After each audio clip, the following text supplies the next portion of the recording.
যেই কোরআন, পৃথিবীর আপনি যেই প্রান্তে যাবেন, যে স্থানে আপনি পৌঁছবেন, এক প্রান্তের কোরআনের সাথে আরেক প্রান্তের কোরআনের বিন্দু পরিমাণ কোনো পার্থক্য নেই।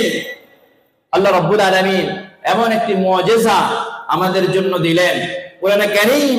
এই তেলাওয়াত যারা শুনে, যারা বুঝেন না, কাবা শরীফে যারা গিয়েছেন, মদিনা শরীফে যারা গিয়েছেন, অনেকে আম সাধারণ কোরআনে কারীমের তেলাওয়াত বুঝে না, এরপরেও তাদের চোখ থেকে টপ টপ করে পানি ফুটতে থাকে।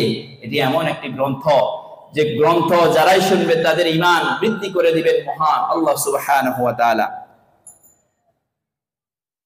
প্রিয় উপস্থিতি, আসলে এই সময় খুবই সংক্ষিপ্ত। এই সংক্ষিপ্ত সময়ের মধ্যে আমার মতো নগণ্য মানুষ, আমি কোরআনের ছাত্র, কোরআনের আলোচনা করার চেষ্টা করি। আপনাদেরকে যে কথাগুলি শুনিয়েছি, আল্লাহ যাতে করে আমাদের সকলকেই বুঝার, কোরআনের দিকে ধাবিত হওয়ার, কোরআনটাকে জীবনের জন্য ফাতিহ হিসেবে গ্রহণ করার তৌফিক দান করেন।